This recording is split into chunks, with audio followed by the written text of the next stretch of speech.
Yo, what's going on, guys? This is Brent again, and this is tutorial number 17. In this tutorial, we're going to be talking about issuing and expiring tokens using Mongo.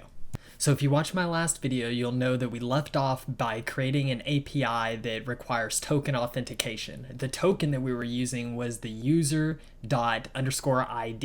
which never changes for that user. So in this tutorial, we're going to be talking about issuing a token that's temporary and that will allow for a little more security. So the first thing we're going to do is edit our schemas. So under our user is now going to have a token, and it's going to have an object, and the type of token it's going to be is, or the value that's going to be stored in it is going to be of schema.types.object.id. It's going to have a reference, and I'll explain these later, token, and the default value is null.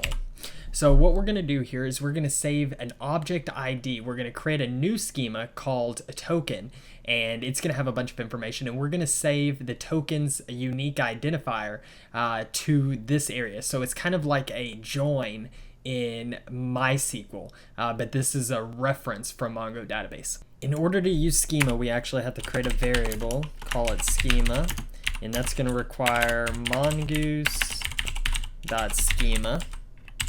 Now let's go ahead and create our token schema. So variable token schema equals mongoose.schema. And so inside of it, we're going to have a value for our token, and it's going to be a string. And then it's going to have a user, so we know which user owns this token. And the user has the type that we're going to store in there is an object.id, so it's schema.types.object.id. And then it's going to reference a user, similar to the user schema referencing the token. User. And then below here, oops, the next is an expire at, okay? So expire at, it's going to have a type, and expiring only works with type date, so we're going to use date.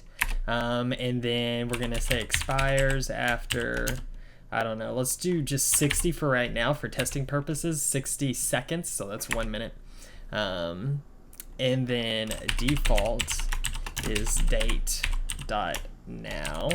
so it sets the current time to now, and then it will expire after 60 seconds. Next, we're going to make a method for every user to be able to use that's called generate token. So we're going to use user schema dot methods dot generate token, and that's going to take in a function that takes in nothing. And what we're going to do in here is create a new token. So variable, we'll just call it token equals new token. And then token.value, we're just going to put in, I don't know, test value for now. And then token.user is equal to, now when a user calls generate token, it's its own object, so we can reference itself. So this dot ID will be the user, and now we can say this dot token is equal to token dot ID. So we're telling the user to save its property token as this new token's ID. Okay, so this token ID is going into this part of the schema. Okay, so now we're going to save this, save the user that called generate token. So function error, if error, throw error. And then what we're going to do is say also after, in the callback, we're going to say save the token as well.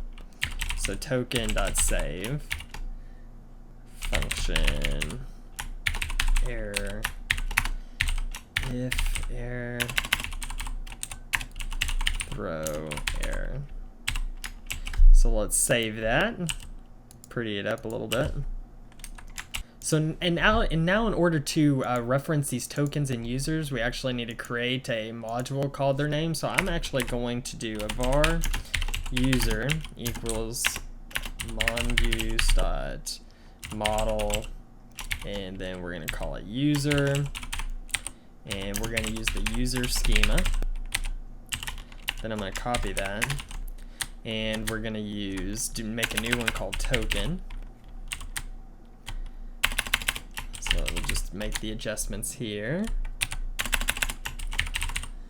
And so now we're going to create a variable called model, and it's going to have a user that's user and a token that is token.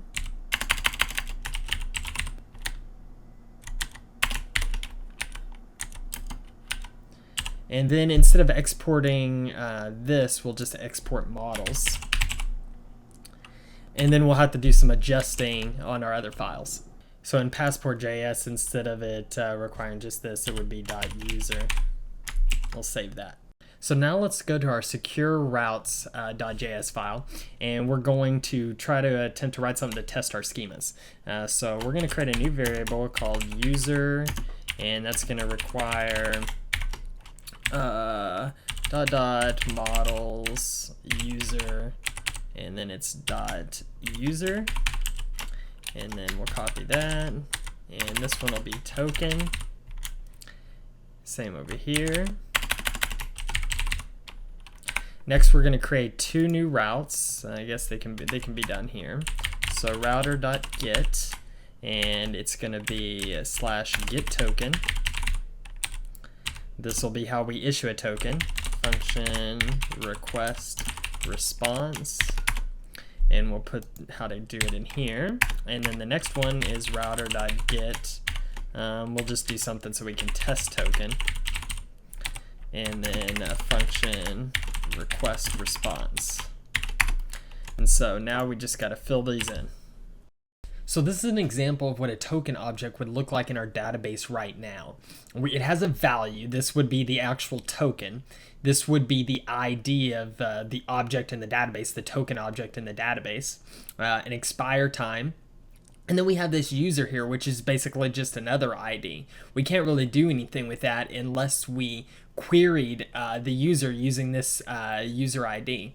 In Mongoose, they make it actually pretty simple, and it's called populating, okay? And what you can do is you can do user.find1. So this is when a user is requesting a token. We're going to say we want to find where the user matches the request.user.id. So we want to find the user that's currently logged in and find them in our database. And then what we want to do is we want to say populate token, okay?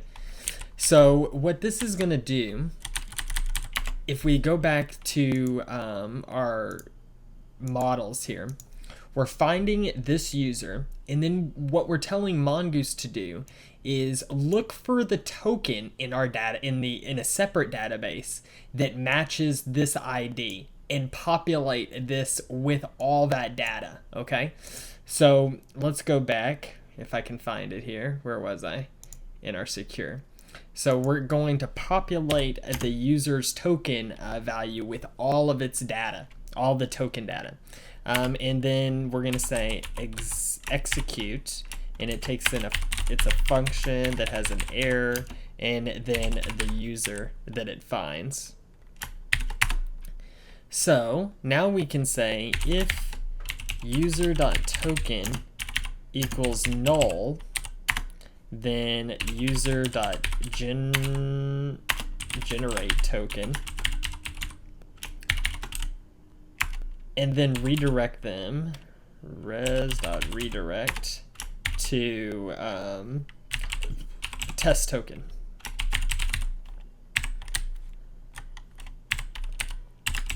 So we'll save that. So now in test token, let's just go ahead and copy this here. We'll paste it in, and we can remove all this stuff. and we'll just say respond with JSON data our user, so we can look to see what the user actually has. And let's go ahead and test it. Okay, so let's go ahead to go to get token. So we're redirected to test token because it's created our token. And now you can see here, it brings us our user back, but instead of the token where it's just a user ID, it brings in the entire user. So we see that the token now has a user, which just so happens to match the current user right here, 68BC, 68BC. The value of our token is test. The ID of the specific token is that, and here's the expiration time. And then it continues on with its current, whatever else it has, so Facebook and information and stuff like that. So let's quickly look at our database, look at our tokens here, and we can see we have one token that matches all that information. And then I'm gonna pause this video and come back in 2 minutes and show you what happens. Okay, so it's been about 2 minutes here. Let's go ahead and refresh our tokens here. And you'll see that no records were found. I haven't done anything. So the token expired after 60 seconds. The reason I waited 2 minutes is because like the terminator for Mongo database only runs every 60 seconds.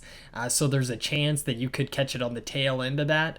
And so it would actually take a minute longer than you would expect. So if you're coding something that's time critical, you may need to find another option. However, the Reaper that goes through the Mongo database and kills all the expired tokens only runs every 60 seconds. So it could be that if you're expecting it at the exact minute, it not actually happen. It could be plus a minute longer, or 15, at most 59 more seconds longer than you would expect.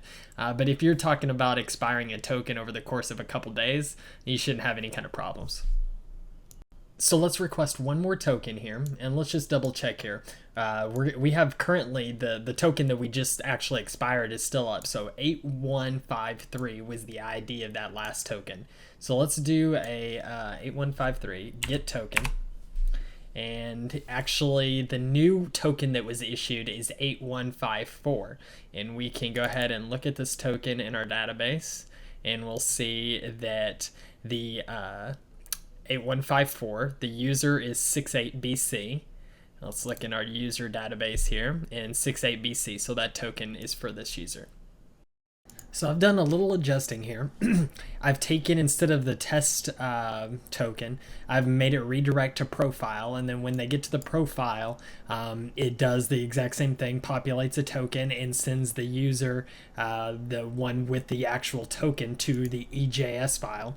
And in our EJS file, our profile one, I said if the user has a token, then go ahead and print the token value to the API token. Otherwise, go ahead and print a button called get token.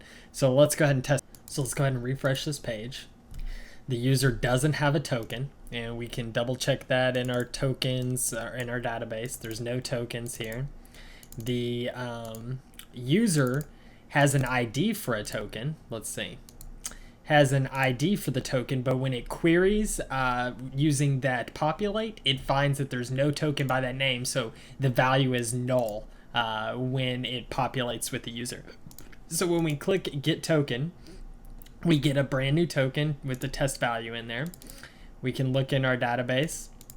We have a new token that expires in 60 seconds, and now the user has, again, it still has a object ID for the token, but this time 15D actually matches a 15D in the tokens, so it resolves to actually having a token. So instead of our text rand token, let's go ahead and npm install rand token and save that, so we can generate a token that's got a random amount here. So let's go up to our models folder, user.js. We'll bring in rand token, so variable rand token equals require rand token. And then down here, instead of test value, we'll do, let's see what it says, rand token generate, and then it says the number of values we want to do. So let's do a 32 length number. Save that and test. Okay, so now when we generate a token, we have a 32 character length token instead of our test token. So I've adjusted our bearer strategy in our passport.js config file to, instead of searching the user for the user ID to match the token, we're going to search our token schema for one that the value matches the token. Then we're going to populate it with our user data.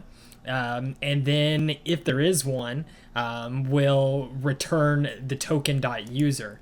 Otherwise, if there's no token, then authentication fails and they can't access our API. So really quick, let's test this one more time. We're going to get a new token. We'll copy this. Then we'll go attempt to access our API/test API. We're unauthorized right now, but we can use our access token. And I think there's a space here. So I'm gonna, nope. So we'll paste that, and then we get access to our super secret data. So that's it for this tutorial. I know this was a little lengthy, but there was a lot of information to cover. I hope you enjoyed it. I hope you learned something. If you guys got any questions, concerns, or comments, go ahead and put them below. If you like this video, you want to see more, hit that subscribe button. I greatly appreciate it, and I'll catch you guys next time.